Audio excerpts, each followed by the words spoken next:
Joey, the Hitman, is a self-proclaimed Mafia assassin who authored 2 books detailing his life and crimes. Hit Number 29 and Killer, the autobiography of a Mafia hitman.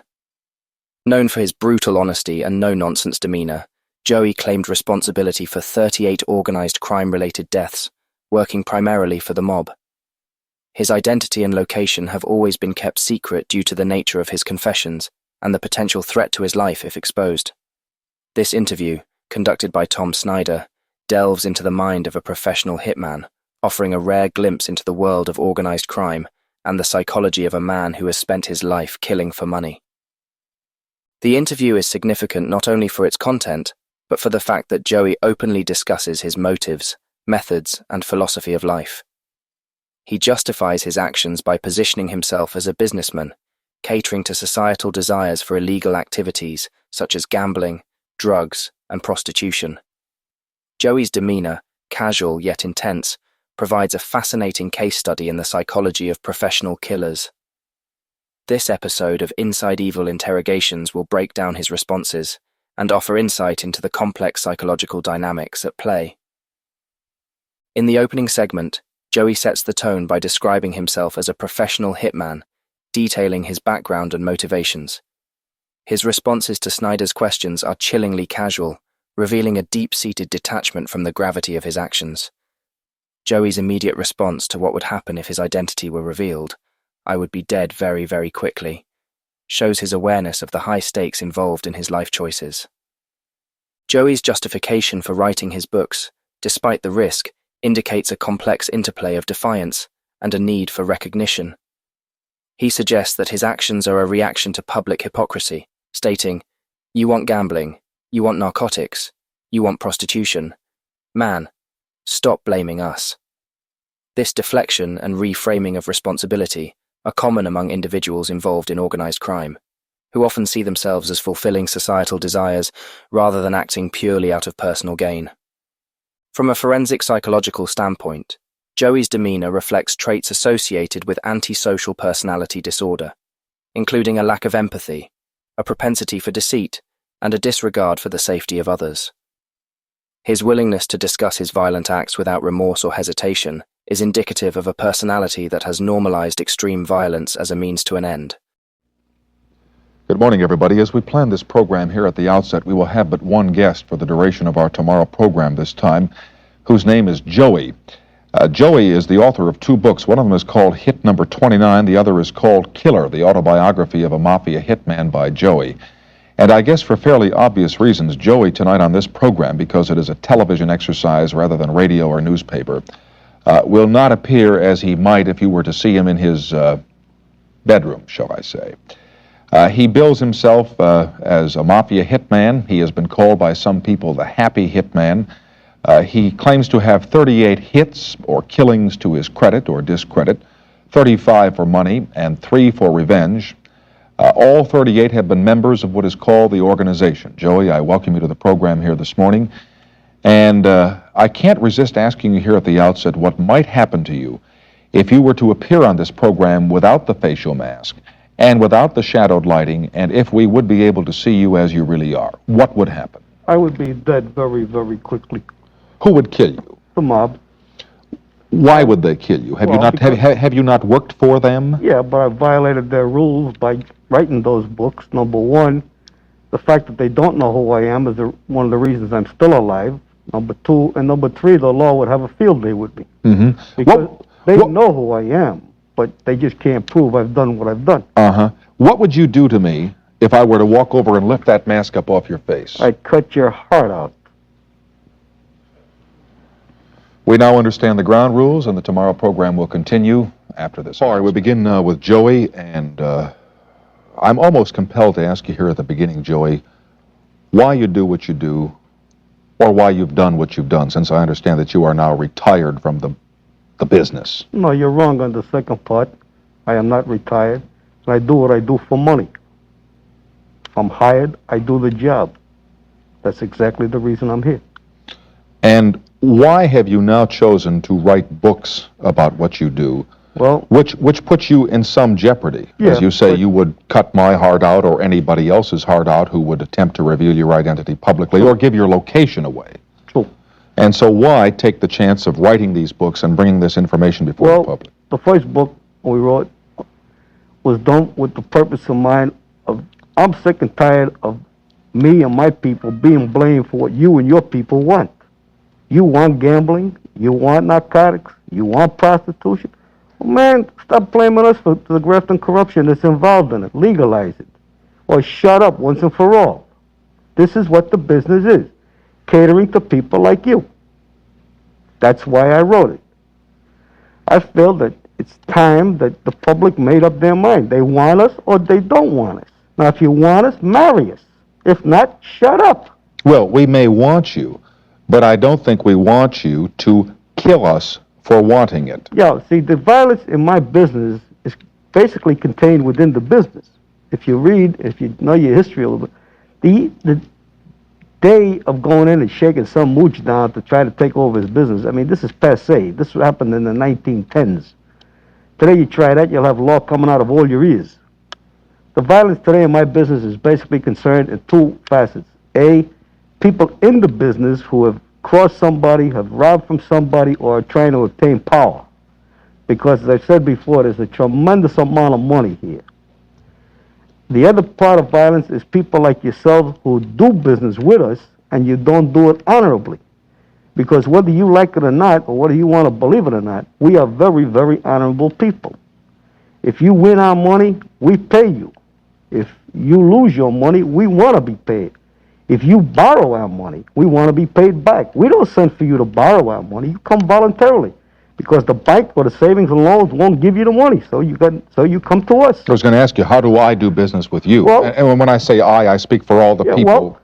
And I would assume when you say you are speaking collectively rather than me as an individual, because I don't do business with you. Yeah, no, you yourself don't, but I would book the odds right now that people here in this room would bet with a book, and they borrowed money from a Shylock, and they bet the numbers, and they sniff coke, and they smoke grass, and they play with a broad. Now, we didn't send for them. They came voluntarily. And the only reason they come to us is because we're the only ones who are willing to take the chance of doing 30 years in a bucket to give them what they want. But we're going to charge them for it. They're going to pay. And the same thing, money that they're paying illegally could be used legally. As the interview progresses, Joey delves deeper into the structure of his criminal activities, describing his role and the dynamics of the organization he worked for. His narrative reinforces the idea of a business model, where violence is simply a tool to maintain order and control within the organization. His reference to people within the business who have crossed somebody highlights a rigid code of conduct, where any deviation is met with lethal force. Joey's casual discussion of killing for various reasons, be it revenge, betrayal, or maintaining business integrity, further exemplifies his psychological detachment from his actions. This detachment, combined with his emphasis on honor and business-like efficiency, aligns with a cognitive style that compartmentalizes his violent actions as just another part of his professional duties. This kind of mental partitioning is often seen in individuals who engage in repeated acts of extreme violence, allowing them to function normally in other areas of life. And if you sit down and rationalize it, you realize you make a criminal out of an addict? You make a criminal out of a guy who burns down his store to pay off his bills? You do it, not me. You people all try to pass the buck about how bad we are. We're not that bad. Believe me, we're businessmen. And if you legalize all this, you realize the tax money that could be brought to the communities who need it, you realize you wouldn't have to pay for hospitalization, you wouldn't have to pay for roads or for schools and education. You're not running for office here. Hell no. But I'm stating a fact. And if you want to rationalize it, you'll see that I'm saying it's fact. Well, but there's another theory that if you put a big enough pile of cow dung out in the middle of the road, you'll attract a sufficient amount of flies to it. And oftentimes what you put out there could be characterized as just so much cow dung. Gambling, prostitution, narcotics, money. When was the last time you went to Vegas, Reno, Curacao, the Bahamas, or Puerto Rico? I was in Las Vegas 3 years ago. Okay, who stuck a gun in your ribs to make you go there? Nobody. Okay, you went voluntarily, right? Of course. What about all those other people that were up there? They were all there lawfully. They went there because they wanted to go there, to see a show, to roll the dice, to play cards, whatever. Okay, now, everybody ain't got the time to go to Vegas or to go to the track, but they still want to gamble. Now, New York has finally gotten smart. They put in off-track betting. And let me tell you something, friend, they knocked the horse book right out.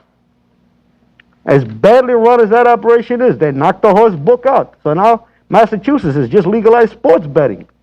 And they knocked the sports bet out. New Jersey put in a daily lottery. They killed the numbers racket. New York is now going to legalize numbers. Atlantic City is now going to put in legalized casino gambling as of this summer. Atlantic City is going to put in legalized casino gambling? Right. And New York State... Well, they're going to have a very busy summer in Atlantic City. You better believe it. And they were dying on a vine there. But what? Tell me something. If I'm so wrong, how come racetracks are always so packed? Because people like to go out and bet money on things. There is your answer. Now, give me the answer to the question, because I think it's probably in all of what you've said so far, as to why you kill people. Because they don't pay the money that they owe to your people? No, the people that I have killed in the business are people who have either crossed their bosses, have ratted on them, or have tried to obtain power. That's the reason. People within the organization? Within the organization. And what is the organization? The organization is gambling, narcotics, prostitution, anything that's considered illegal as far as what man wants. Is the organization what has been referred to in some works of fiction as the Mafia? That's only one piece of it. No one group can control it. It's a physical impossibility. The smartest man in the business is not Italian. And he's probably, in my opinion, the most brilliant man that I've ever known. And a lot of them are Italian, a lot of them are not. But they found they cannot fight one another. Mm-hmm. Do you say the name publicly of this man? I would rather not. You'd rather not? Yeah. Why? Because I don't think I should. I like the man, and I don't believe that it would be in my interest or anybody else's interest to say his name. When something happens that it becomes necessary for somebody to be killed, how are your services contracted for? Well, there's about a half a dozen people who know me personally, who have known me for a good long time, who know what I do. When the word goes out, get a hitman, maybe one of these men who is a button man or is a boss will contact me. He will send me a message through somebody that he wants to see me. And I will go meet the man. Maybe I'll meet him at a track. Maybe I'll sit down and have dinner with him. Maybe we'll take a ride in the country with him, whatever. You know, maybe we'll take a walk, you know, where we know we're pretty safe and we can discuss what we want. Mm-hmm. And he'll tell me that he's got a job for me, and I'll say, what's the job? He says he wants somebody knocked down. I say, okay, what's the tab? And depending on the importance of the person, it's going to be dependent on the money. And and the book Hit 29 I described where this one guy was stealing from the mob. And I was contacted by a button man I know. First I was contacted to a man who knew me, who told me to go up and see this guy. I met him up in the Bronx, we went and we had dinner. And he told me the guy he wanted knocked down. And when he told me the guy's name, I almost fell out of my seat. I couldn't believe it. Because the guy was making a ton of money as a controller, which is numbers, which meant he was responsible for number runners. And this guy was making easy $5,000 a week, and I couldn't figure out what this guy was doing wrong. And what he was doing is he was setting up other controllers to be robbed. In this segment, Joey touches upon the mechanisms through which his services were procured. His matter-of-fact explanation of the contracting process for a hit, along with his detailed description of how he evaluates the tab or cost of a contract, illustrates a highly rational, calculated approach to violence. This is characteristic of what is known as instrumental aggression, violence that is premeditated and used as a means to achieve a specific goal, rather than stemming from an emotional outburst. Joey's ability to discuss the financial aspects of his profession, including expenses and profitability, reflects his complete desensitization to the act of killing. This is a common trait among professional criminals who have been socialized into a subculture where violence is normalized and often glorified. His discussion of the complexities involved in executing a hit, such as surveillance and logistical planning, shows a meticulousness that is typical of high-functioning individuals with antisocial personality traits. And it turned out that he had become a degenerate gambler, and he was betting football games pretty bad, and he was up to his ears, and the only way he could pay off the BMs was he had to steal the money. And he started setting up the other controllers. He even set himself up. BM's big men? Bookmakers. Bookmakers. Right. And he set these. He found two idiots that would go out and do the job for him. So after they was sure that he was the one who did it, and they checked it, rechecked it, and then checked it again, they decided he had to go. So I was given a contract. Now, what determines the price of your service is how important the hit is. Well, or is it also the complications involved in getting to the mark? Once I agree on a price, which is, as a rule, runs about $20,000. Once I've agreed on this price, then there's no more question. Now it's up to me to do the job, and whatever expenses are involved, that's my own headache. But as a rule, I mean, generally it takes me anywhere between a week to 10 days, sometimes 2 weeks, to set somebody up. Sometimes I go to a town, I get sent to a town, I already got the mark all set up for me, but I spend maybe 3, 4, 5 days checking it out just to be on the safe side, and then I blow them away. Provided that I do not do anything to reveal your identity or assault your integrity, do I or does any other, quote, law-abiding citizen, end of quote, have anything to fear from you? Not at all. I'm not interested in you. You're not part of my business. I have nothing to do with you. There's no way in the world that anybody in this room could hire me to take you. Well, I'm pleased to hear that, although some people in this room may not be so happy about that. I must pause here for some words from our sponsors. We will continue with Joey the Hitman after these announcements. Joey remarked during the commercial that I am a nervous fellow, and I confess to being a little apprehensive in your presence tonight because of your reputation. I don't want to be 39. Now, you've told me that that's not going to happen. Well, the count is not 39 no more. It's 42. Go ahead. Well, I don't want to be number 43. I don't want to be number 65. When I meet the Maker, I don't want you to be the guy that sends me there. I want to die in my bed at a ripe old age, secure in the knowledge that I've had a long and full life, as I'm certain you do. You don't want to die young, do you? Don't bother me. You're not afraid of death itself? Yeah, listen, we all got to get knocked down, so what's the difference if I can do it today, tomorrow, or 30 years from now? Isn't there anything else in your lifetime that you'd like to do? I do whatever I want to do now. I know, but could you go out tomorrow and say, well, that's it, I've done everything I wanted to do? Don't you want to visit France? Maybe you already have. Wouldn't you like to visit... What's over in French? Oh, France, a bunch of people I can't understand. Anyway, my apprehension, I suppose, is based upon all the books that I've read about the mob, going to see motion pictures like The Godfather. We're playing the theme song from The Godfather here tonight, and I kind of visualize you as being part of that whole shadowy and somewhat scary thing which we loosely referred to, us, quote, law-abiding citizens, end of quote, as the underworld. Right. And I'm a little bit scared of that. I don't want to get, I don't want that to touch me. I don't want to get hurt by that. Well, see, in our business, as I said before, we don't come to you. You come to us. The person you got to fear is the two-bit jerk out the street that's going to put a knife to your neck and try to rob you or mug you or something like that. You got to be afraid of. As long as you ain't bothering me, pal, ain't no way I'm going to bother you. Ain't no reason for me to bother you. I mean, you're just a guy trying to get by in the world, like all of us. This is my business. I stick with my business. I don't go away from my business. How'd you get into your business? I was hungry. In plain English. I come from a neighborhood out there where, I mean, we weren't poor. We were just destitute. Can you say what town you're from? Yeah, I'm from the Bronx in New York. You know, I was raised in an era of poverty, and that was it. And so where I come from, I mean, it was all refugees. All our people were refugees. I mean, they were Italian, they were Irish, they were Polish, they were Jews, they were everything, Spanish. And the only way you could learn to survive is you stole.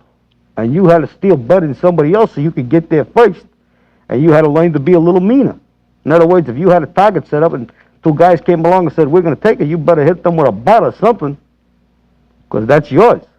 And if you were running numbers and you had a good territory, and somebody came along... Everybody else keep out, right? Fight for your territory. Fight for it, pal, and if you got to, you killed for it. And I was lucky. I could fight. And you could kill. And I could kill. I learned to do it. I learned very young that if you nice guy, when it comes to the business, you out of the business. During this part of the interview, Joey's responses become more personal as he discusses his upbringing and entry into the world of organized crime. His account of growing up in a destitute neighborhood and learning to fight for survival underscores the environmental factors that contributed to his development. He speaks of violence and theft as means of survival, suggesting a normalization of criminal behavior from a young age. From a psychological perspective, Joey's narrative reflects a classic case of conduct disorder evolving into antisocial personality disorder. Early exposure to violence, coupled with a lack of positive role models, likely contributed to his desensitization and eventual embrace of a criminal lifestyle.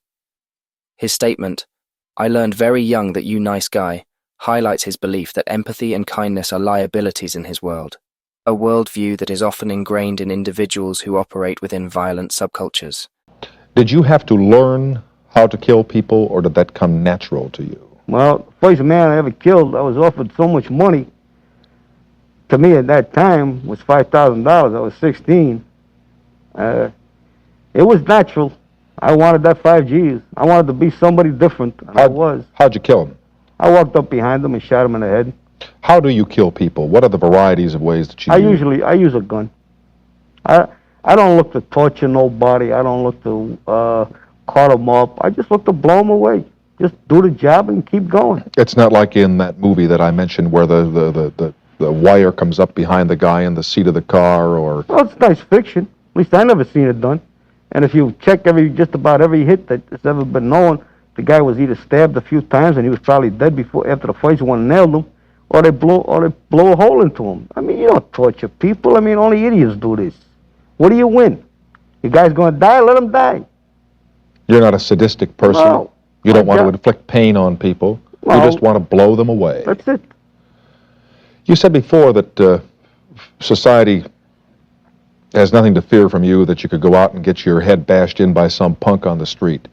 And I would say, or I would infer from your saying that, Joey, that you think that that's wrong. Well, yeah, it's wrong because you as an individual, you got a right to do what you want to do. See, this is where your conflict runs in. See, the things that I'm involved in is what the law basically calls victimless crimes, which is basically my main forte is gambling. This is my main thing in life. Now, the law says you can only gamble at certain places. Yeah, Las Vegas. Right, Vegas. OTB in New York. Yeah, OTB. But at least OTB gave you the chance, that you didn't have to take the afternoon off and go to the track. You can walk into one of several hundred joints and lay your bet down. And the best part about it is you don't do it on credit. You got to go for what's in your kick. So you're not going to get jammed up, and have to go look for a shot to bail out with.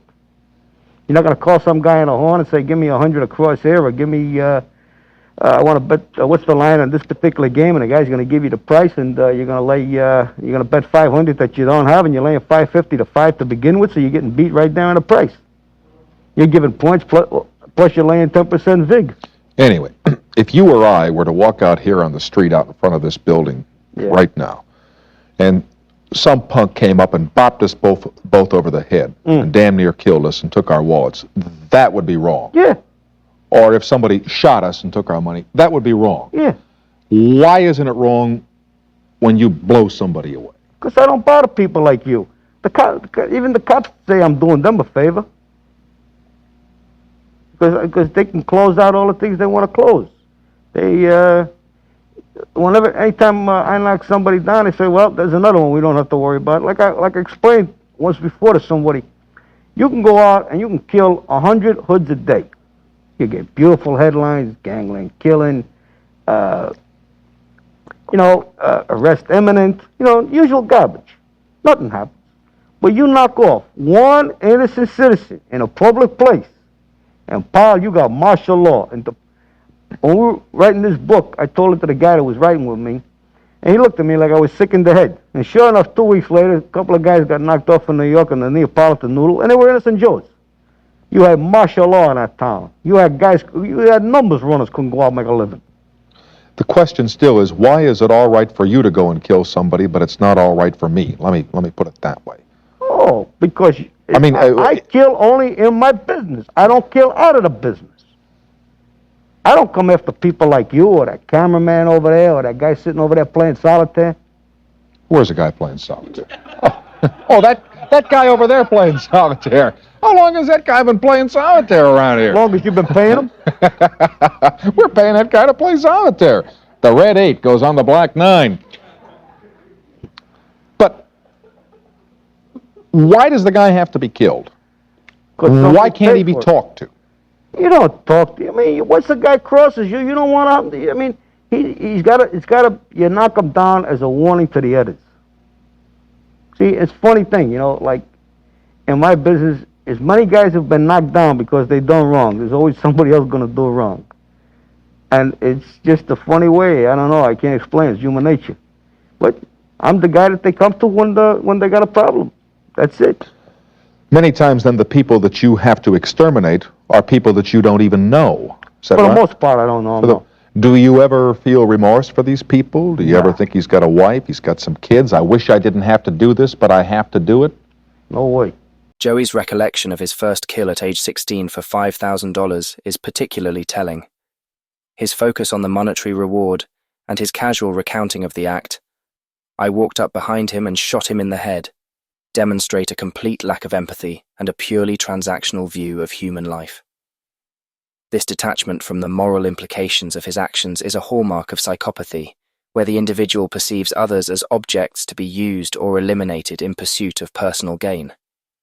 His later statements about avoiding unnecessary cruelty, "I don't look to torture nobody," suggest a self-imposed code of conduct. This selective adherence to a personal code, despite engaging in extreme violence, is typical of criminal personalities who seek to rationalize their behavior and maintain a sense of internal order. Joey's insistence that he does not derive pleasure from suffering, but rather views his actions as purely business, further highlights the complex interplay between his moral framework and his criminal activities. All I think about is that I took a job, I guaranteed that job with my life. He goes, Why shouldn't you be prosecuted for that? Why shouldn't the cops come and get you? They have come and got me. They just don't convict me. I've been tried for murder. I've been brought before grand juries 27 times. But listen, if they can't hang me, what am I supposed to do? Say, here, do the job? What, are you crazy? No, I'm not crazy. Okay, then. I'm not about to go, would you help somebody lift your wallet? Of course not. Would you help somebody take your TV set out? Of course not. Or why should I help somebody put me in jail? Because you're a killer. Okay, so I'm a killer.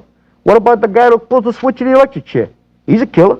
What about the guy that drops the cyanide tablets in the gas chamber? He's a killer. What about the guy that pulls the trigger on the firing squad? He's a killer. What's your next question? It'll be on you right after these words from our sponsors. Tomorrow guest accommodations furnished by the Sheraton West Hotel, one of the more than 300 Sheraton hotels and motor inns worldwide. We probably haven't provided you with a hotel room, have we? I take care of my own hotel room. Would it ever happen that you would be assigned a contract, or you would enter into a contractual agreement to do a job, and then for some reason that job was called off? I mean, once your wheels are set in motion, can you be stopped? Tell me how that works. The only person who can stop me is the man who hires me. When has it happened that you've been... It hasn't. It's never happened. Have you heard of it happening in other cases with A couple of times, not often. Once the die is cast? Once the die is cast, that's the name of the game, pal. I've not asked you how much money you make from this every year, and I don't know if that's any of anybody's business. It isn't. Do you make a lot of money? Well, let's put it this way. I make enough to eat steady, sleep good, drive a nice car, buy good clothes, go where I want to go. How do you go where you want to go? How do you drive a nice car? How can you leave your name anywhere? Because I do it in my name. I can get you 12 million names. How many names you want? Go to the cemetery, pick out a name, I'll get you the ID. Do you wear that mask when you go to buy clothes? No. Just walk in without the mask? Yeah, I walk in with a yo-yo in the counter, know who I am? Never know. You got 6'2" and even, you don't. So you lead kind of a normal life? Basically, yeah, I'm a very quiet man. I live a very quiet life. I don't go out jumping all over the joint. I don't bounce. I like quiet things. I like to play maybe some claviage. Some which? Claviage. It's What- cards. What kind of cards do you like to play? Claviage. How does that game work? Oh, you deal out a whole bunch of cards and you play them out. Or you play hearts. Hearts. Oh, Yeah. hearts. Now I Yeah. understand. Play Yeah, hearts. with the Queen of Spades Yeah, and the right. 13 points and all that Or you stuff. play Jerome, or you play Pinochle. I like to, I socialize. I have a few close friends of mine who I like to socialize with. I like to go bumming. Do what I want to. Take my old lady out someplace.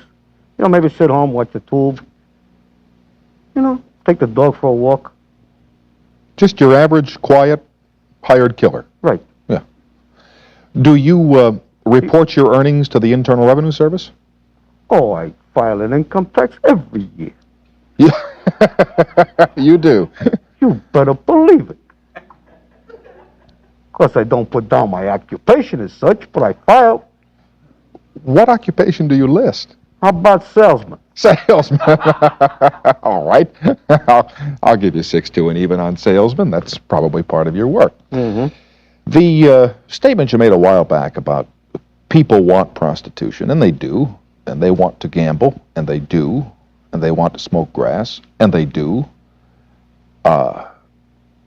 I've heard a number of people tell me on this program that oftentimes the police are on the take because they too realize that people want these things. Exactly the reason And they're on the take. they don't want to close down a house of prostitution or an after-hours bar or a numbers game or a bookie joint or Well, things like by them being on the take, it serves two purposes. One, it fattens their pockets, and two, it gives them a certain area of control.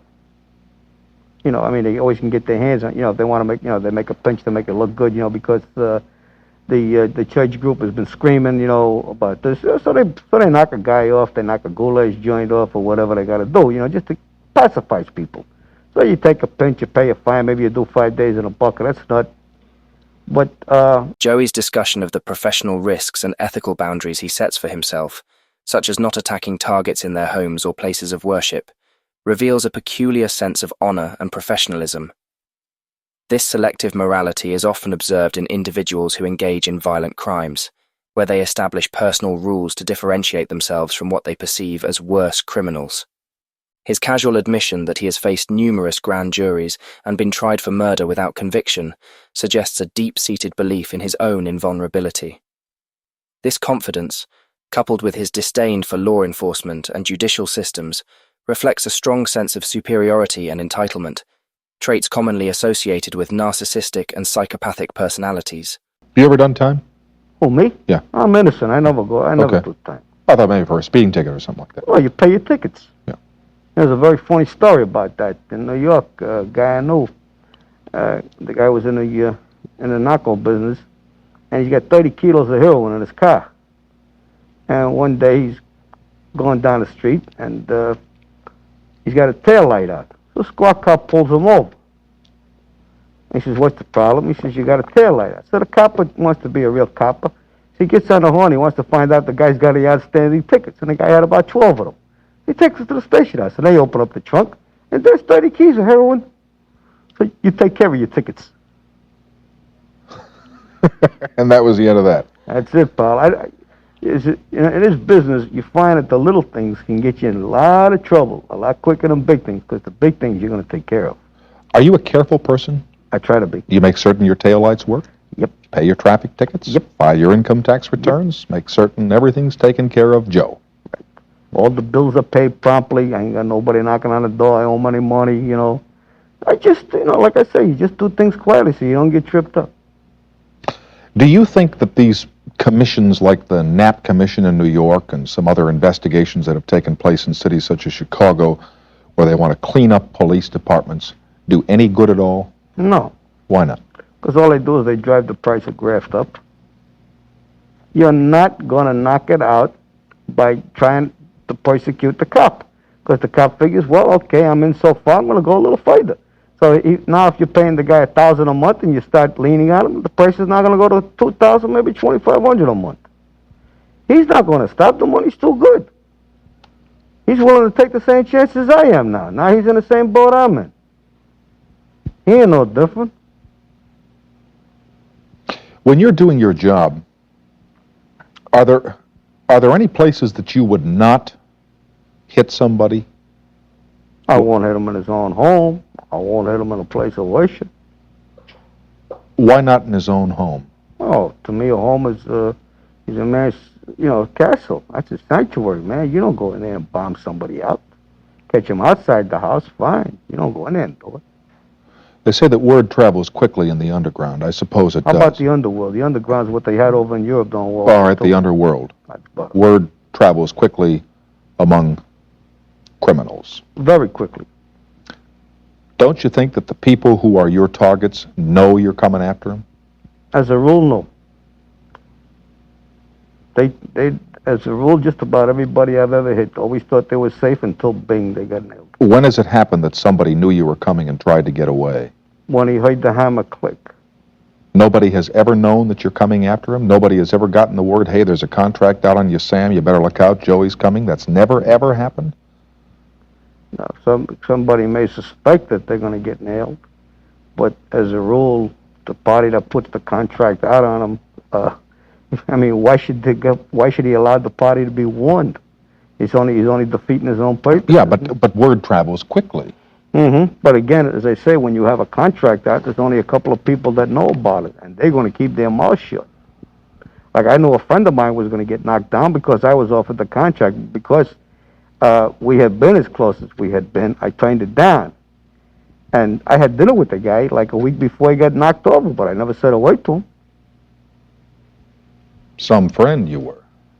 Well, listen, I was nice enough not to take the job.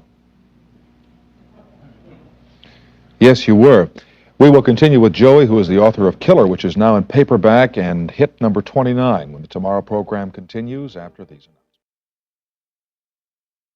All through this, we've been playing the love theme from the motion picture The Godfather, which probably creates in some people's minds the impression that you might be a member of the Mafia, or you're somehow connected with the Sicilian or Italian organizations, and I dare say that probably isn't a fair representation for you, is it? No, not really. It's, as I said, the mob is a whole lot of different things. Unfortunately for the Italians, they're the one who always get in the newspaper. Well, why do we associate it so much with the Italians? Well, who's the one who gets all the publicity? Well, the Italians get all, but why do they get all the publicity? Well, because in the early 1900s, when the refugees first come over here from Italy, they had the terrorist organizations that used to lean on them, and that's where it really stemmed from. And then as years went by, the newspaper writers and the radio guys and the TV and the authors, every time they wanted to write a story, well, we'll pick on the Italians. And that's how it happened. Joey's continued discussion of the organization's internal rules and the repercussions for those who violate them highlights the complex social hierarchy and codes of conduct within organized crime. His mention of turning down a contract to kill a friend, yet not warning that friend, reveals a compartmentalized sense of loyalty and betrayal. He honors his personal rule not to kill a friend, but still adheres to the business's rule of silence. This segment also touches on Joey's perception of organized crime as a necessary evil, one that serves the demands of society while operating within a framework of internal order. His rationalization of his actions as being for the greater good by maintaining order and eliminating threats within the organization reflects a cognitive distortion often seen in individuals who justify their harmful actions as serving a higher purpose. But if you want to start checking through the names, you're going to find a lot of other names in there besides Italian. You'd be amazed at all the different ethnic groups involved. You got to have them. Because, amaze me. Oh, you got Jews, you got Irish, you got Polacks, you got Spanish. You mean Polish people? Yeah. Yes. I didn't mean to offend you. Sorry. No, you're not offending me. Oh, okay. But if we don't want to pick on the Italians, then we don't want to pick on the Polish people and call them a... okay, so... You understand what I mean, yeah, okay. Joey? We don't want anybody upset. You got so many different groups that are involved. See, they have to work with one another because they got to live with one another. And they don't live with one another, they dead. Because they tried fighting one another. They tried it. What happened? They had bodies all over New York, Chicago, Detroit, Cleveland. All right, so then they got together. And by the way, I want you to know that the organization wants to thank the Baptist Church for creating the organization.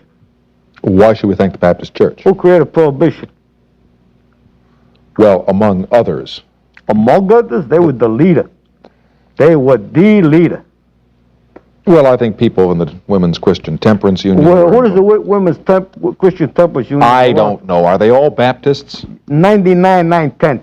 Well, all those people who are members of the Temperance Union, when you send in your letters claiming that you're not a Baptist, send them to Joey the Hitman. Now, I'm not going to give you the address because I don't want my heart cut out, you know what I mean? But you send him the letters, okay? Because we're going to get letters on that. Oh, okay, but it's a fact. If you want to check your history, it's a fact. You created Prohibition, so now you created an era where people wanted to drink. You tell them they can't drink. What, are you crazy? That's like telling them they can't breathe.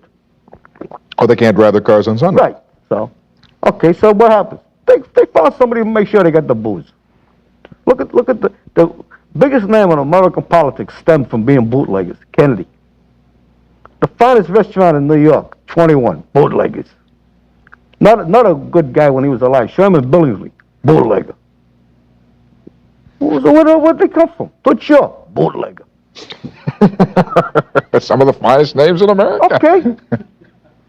But they were bootleggers. Joseph Kennedy was one of the biggest bootleggers in history. And to this day, his family still gets a cut on every fifth of scotch that comes into this country. Hey, it ain't bad. No, it isn't bad. Sorry, I ain't a Kennedy. This thing, getting back to the Italians here, like was the Godfather, was that not a proper representation of what really goes on? Well, I mean... Did you see the picture? I laughed myself pretty good with it. I thought it was funny, because you're going to tell me that a guy that's willing to deal in murder, numbers, and other sort of things ain't going to deal in narcotics? Tell me another story. I think it was nicely done. It was good fiction. It was a well-acted picture. But forget about a lot of and like when you're gonna go kill a guy, you're gonna have 93 guys there with submachine guns to blow him away. That's a joke. I mean, what do you have? 92 guys with submachine? Well, did you see that thing there where they're supposed to kill a guy at the toll gate? Yes. No. What do you? You know what upset me most about that scene? No. That fantastic car that James Caan was driving in the picture, the yellow one, whether it was an old Buick or a Pierce Arrow, they destroyed that damned automobile. Oh, well, it's the movies. What do you expect? Well, I would have liked to have the car. Why don't you contact the people who made the flick and see what you can do with them? Well, they probably don't have the cars anymore. Well, ask them where anyway, that was fiction at the toll gate where he drives up and everybody blows his brains out. Yeah, but see, I mean, you're going to go kill a guy. You don't want an army there. You're not looking to attract attention. I mean, you're going to get enough attention afterwards. Yes. Like once I walked into a restaurant in New York and I blew a guy away. And I think there were 11 or 14 witnesses. I don't remember. And I was lucky to see the police reports afterwards. Every one of them gave a different description of what I looked like. When you're in a restaurant and you kill somebody in a restaurant and there are people around, how do you get out of there without Just walk out? I mean, wouldn't a citizen try to grab you and stop you and Would you? Joey, I really don't know. Honest to God, I really don't. Right? Probably not. In that situation. Okay, you want to take a vote here on anybody here in the place? Ask them. Ask them how many people want to stick their neck out, because somebody just got blown away. I mean, if you're on the street and you saw somebody being attacked, mugged, or something like that, and there's 90 trees, yeah, you got a shot. You're going to go up against a pro? You got to be crazy. And let me tell you something. If I know you're a pro. Paul, when you hear that noise, you're not going to bother to find out if I'm an amateur or a pro. You're going to hit the deck and you're going to hug that floor and you're going to kiss it. Joey's reflections on the evolution of organized crime from chaotic violence to a more structured, business-like model indicate a nuanced understanding of criminal dynamics. His description of the consolidation of power within the organization mirrors historical shifts in organized crime, where cooperation replaced competition as a means to maximize profit and minimize conflict. His assertion that he is not afraid of death, but will not reveal his identity due to practicality rather than fear, reflects a pragmatic acceptance of the risks inherent in his lifestyle. This acceptance, combined with his refusal to be emotionally affected by his actions, suggests a personality that has integrated extreme violence into its core identity. Joey's lack of fear and detachment from conventional moral considerations are emblematic of a personality that has fully embraced a life defined by antisocial and psychopathic traits. And you're going to say, Sweets, I ain't never leaving you. To the floor. That's right, pal. You mentioned that there was a time when all the people involved in the underworld were fighting each other, and there were bodies in Detroit and Cleveland, Chicago. Has that all changed now? How much of a change has there been in the last 10 years or 20 years or 25? Tremendous changes. In what way? Actually, in the last 40 years. Because they realized by banding together, they could organize. By organizing, they could control gambling, they can control narcotics, they can control liquor, or whatever else they wanted to control. It's the old saying, you know, united we stand, divided we fall. And that's just what the business is. I mean, you've got to stick together. It's like if you and I, we're both bookmakers, right? I got a territory, you got a territory. It's make-believe now, okay, folks. What'd you say? Now, you think I'm doing good, and I think you're doing good, and next thing you know, we have one another's trouble. Okay, so all we got is a lot of bloodletting, and we ain't made a quarter out of the deal. Now we sit down and say, hey, Tom, listen. You say, yeah, Joe, what? Okay, what are you doing on this ball game? So we'll take 2 ball games, right? You'll say, well, I'm sitting there with maybe 19,000 over, which means in order to have an even breakage, you're sitting with 19,000. I says, you know, I got about 18 G's the other way. So now we sit down, we work it out. I'll help you, you help me. So now we work off what we call the VIG. Now we got 10% to play with. Now you got 10% of, let's say, $100,000. You're guaranteed to put 10 G's in your kick. So we cut up 10 G's, 5,000 apiece, right? Mm-hmm. Now we businessmen. The other way, we're taking a chance of getting our brains knocked out and plus killing one another. That's your difference of organization. A while ago, you said that you were not afraid of dying. Everybody's got to go down sometime or another. What's the difference? You're doing what you want, et cetera, et cetera. Yeah. If you really believe that, why don't you pull the mask off? Because I ain't stupid. I say I ain't afraid of dying. I ain't going to give somebody an opportunity to just come ahead and do it. I've had a few people try it already. I was in a joint one night when a guy came at me with a can, and I said, Sweet, you better pull the trigger, because if you don't, you're going to die. He died. Why would anybody want to kill you? Because, as you say, it's business. If the police are not after you, well, no, what happened? If you've been before grand juries and there aren't enough witnesses in any court to convict you of any crime, everybody that you've killed has been done on a contract basis. It's been business. You haven't killed anybody out of personal passion, so who would have revenge against you? Well, again, as I say, I have violated the rules of the organization. By printing the books. That's correct. Wasn't that stupid? Oh, I don't think so. If I did, I wouldn't have done it. If it was so stupid, I wouldn't be here making an interesting program for you. No, that's true. But as you say, you don't But I'm hoping in what I'm doing... What, you're going to save America with these books? Hell no! But what I'm hoping I'm going to do is I'm going to let people get smart. It's time that they did get smart. You ain't going to save nobody. One thing you're going to save is your money if you don't take it out of your pocket. But make up your mind. What the hell do you want? You want to sit there and be a moralist, or you want to be a realist?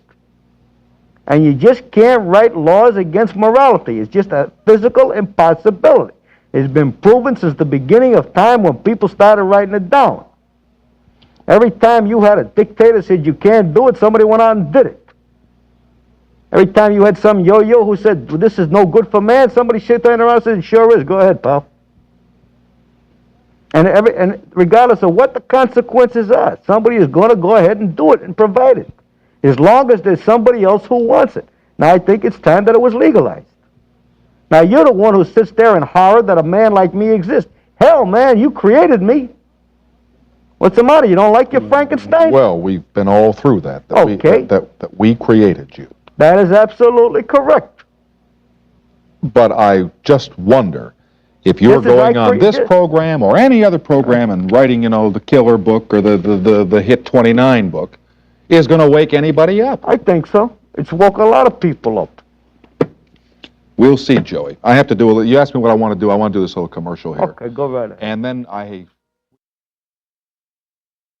toughest hit you've ever had to make, where you really had to put all of your genius to work? Well, this one here in the book was a very, very tough one. No, 29. Number 29? Yeah, it was a very tough one. Another one I had was, I had a guy that was really in hiding. They knew he had done wrong. He took a hike with the banker's money that he was supposed to use to pay out on a big hit, or something like he took off with something like about 18,000. And the banker just said, well, you find him, we even, which means he's dead. Now I had to go find him. So I had to do, what I did is I got hold of the postman who delivered the mail, and I told him I wanted the postmarks written off of all the mail that went to his family. And then I got hold of his brother, who was a junkie, and I put him in a room, and I just let him stay there. And it took me almost 7 weeks before I was able to run him down. And I followed a lot of blind alleys. And that was about the toughest, as far as actual, but the real toughest hits were the ones where I had to go after my wife's killers. They were the tough ones. It took me 2 years. And I didn't stop hunting them. But I got them. And it's funny, but even now, almost 15 years later, I still think about that woman. I was going to ask you if, you're a man that's not given to any displays of emotion.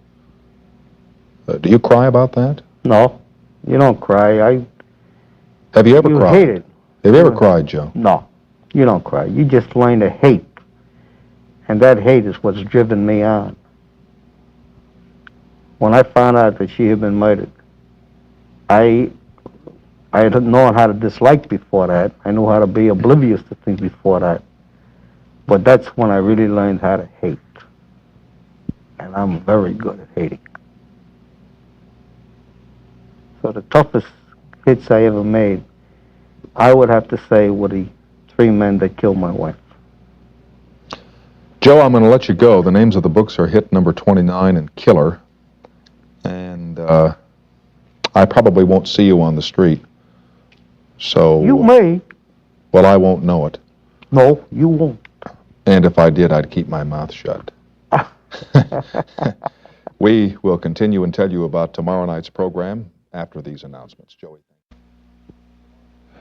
Tomorrow night we begin the first of 2 programs here. Over the Christmas holiday season last year, we did a series of programs which we call the Alcoholism Psychodramas. And tomorrow and the day after, we have back with us Dr. Bill Rader from the University of Southern California, who will conduct what we are calling the sexual psychodramas, and I hope you will join us then for the ensuing 2 programs.